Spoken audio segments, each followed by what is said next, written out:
Merci beaucoup. Merci. Arrêtez ou je pleure.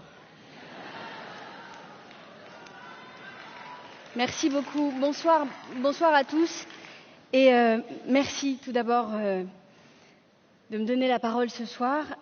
Il y a tellement à dire depuis le 7 octobre pour rompre un peu la solitude que nous sommes paradoxalement assez nombreux à partager ce soir.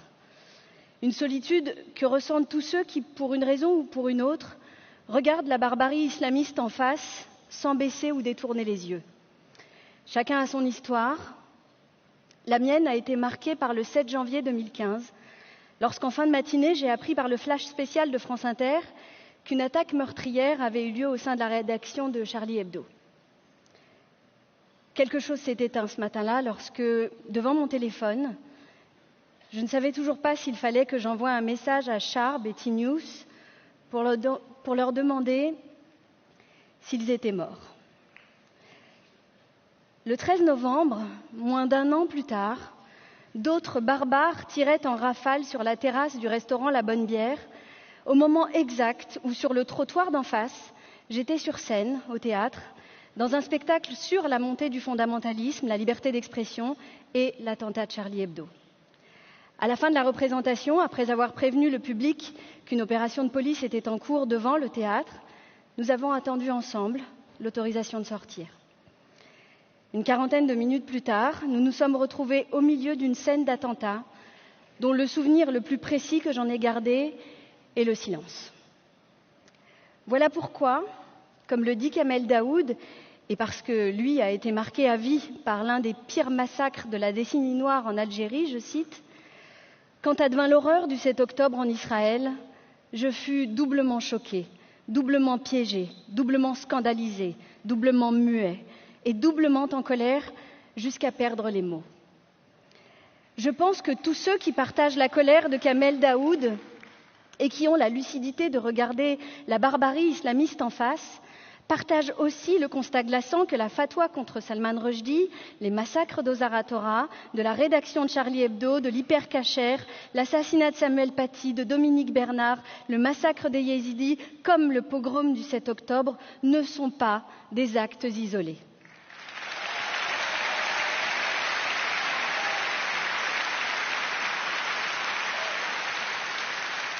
Ces actes ne sont pas portés par des groupes folkloriques épars, mais par des organisations islamistes qui, au-delà de leurs différences, ont en commun la haine des juifs, des apostats, des femmes, des homosexuels, l'aversion pour la démocratie et la liberté d'expression et la conviction qu'il n'y a rien qui ferait plus plaisir à leur ami imaginaire que l'instauration d'un califat mondial.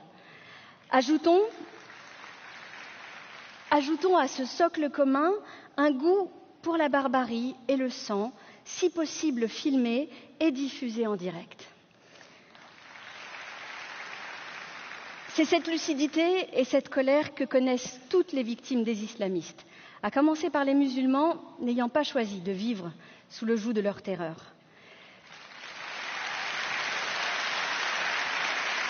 Une lucidité et une colère qu'il est tellement difficile de partager avec ceux qui, en Occident, souhaitent l'ignorer ou avec ceux qui assimilent la barbarie islamiste à une forme de résistance. Ou encore avec ceux qui, et on se demande bien pourquoi, refusent aux Juifs la possibilité d'être victimes de quoi que ce soit. Cette lucidité et cette colère, nous sommes quelques-uns à la ressentir à chaque attentat islamiste, lorsque, face au même compromis, au même déni et aux mêmes idiots utiles, nous avons le sentiment, comme le dit encore Kamel Daoud, d'être des revenants tapant derrière la vitre avec l'envie de hurler. Une solitude que connaissent bien les Juifs en France, conscients de la faible participation des non-Juifs dans les cortèges des marches qui suivent chaque attentat ou chaque crime antisémite.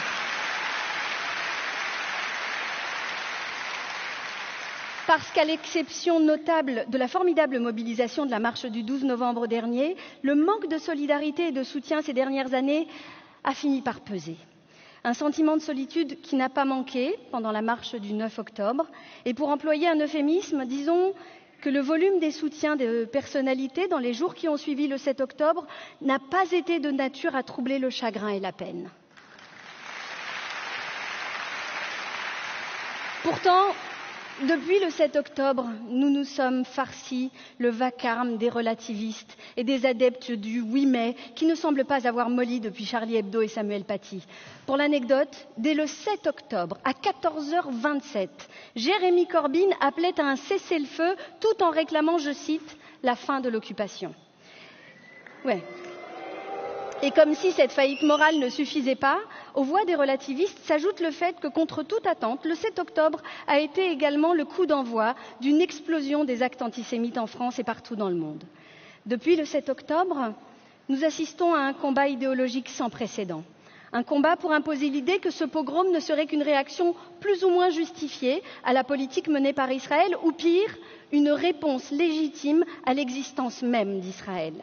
Certains, n'hésitant pas non plus à expliquer que le 7 octobre on pourrait expliquer le 7 octobre par le nombre de victimes civiles des bombardements israéliens sur Gaza qui ont eu lieu après le 7 octobre. Comme si la critique d'Israël passait automatiquement par la volonté de nier le rôle délétère des organisations islamistes qui ont fait de Gaza le tremplin de leurs ambitions planétaires et dont l'élimination pure et simple des Juifs d'Israël ne serait qu'une étape. L'islam politique n'est pas nouveau. Ses objectifs sont connus et ses avancées visibles dans la plupart des pays arabes, au Maghreb, mais aussi en Europe. Pourtant, jusque-là, depuis l'Occident, le projet des barbus semblait farfelu. Ce qui a changé depuis le 7 octobre, ce qui est nouveau, c'est que nous savons maintenant qu'il existe suffisamment d'alliés objectifs de l'islamisme au sein du monde occidental pour qu'ils aient de vraies raisons d'y croire.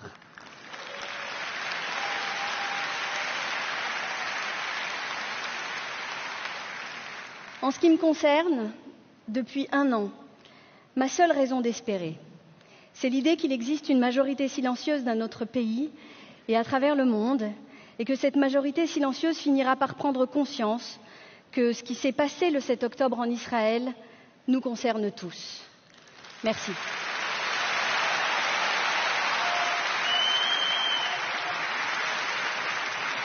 Merci beaucoup.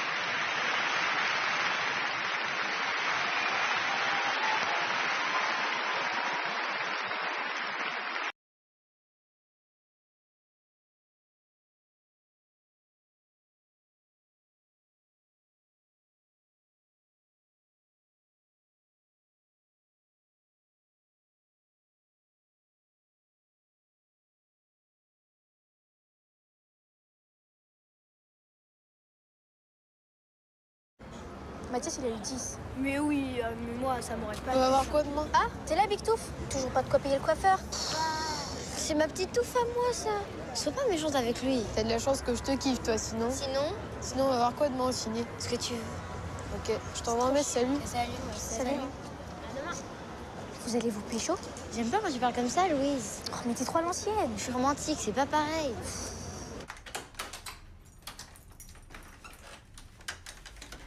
Emma, tu viens s'il te plaît? Oui. Waouh, t'es chic. Tu vas où? Bonjour, ma chérie. On va où? Tiens, regarde. Je t'ai fait un cadeau. Waouh, elle est super belle. Tu veux l'essayer? Ouais. C'est pourquoi? Tu verras.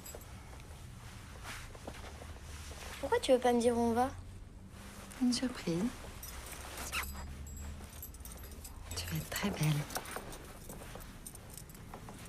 D'habitude, tu veux pas que je me maquille? Arrête de bouger. Tiens.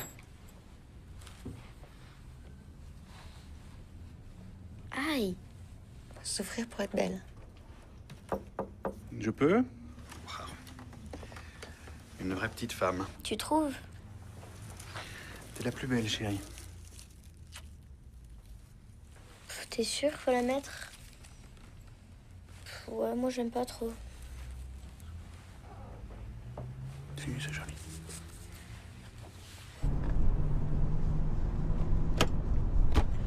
Vous êtes sûr que vous voulez pas me dire où on va? On est bientôt arrivé.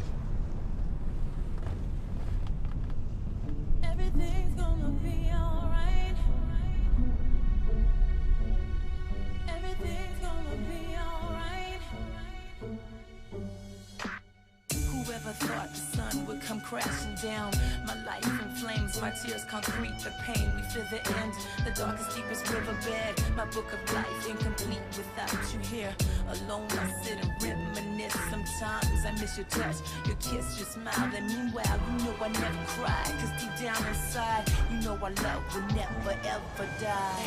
Everything's gonna be alright. Yeah. Everything's gonna be okay. Everything's gonna be alright. Together we can take this one day at a time. Can you take my breath away? Yeah. Can you give him a life today? No doubt. Is everything gonna be okay? I'll be your strength. I'll be here when you wake up. Take your time and I'll be here when you wake up. I never thought my heart would miss a single beat. Caress your hand as Au nom de la loi, je vous déclare unis par les liens du mariage. To find a cure to bring you back again. And the sun will rise, open up your eyes. Surprise, just a blink of an eye. I tried to be positive. You're a fighter, so fight, wake up and live. Everything's gonna be alright. Yeah. Everything's gonna be okay. No doubt. Everything's gonna be alright. Together we can take this one day at a time. Can you take my breath away? Yeah. Can you give him a life today? No doubt. Is everything gonna be okay? I'll be your strength. I'll be here when you wake up.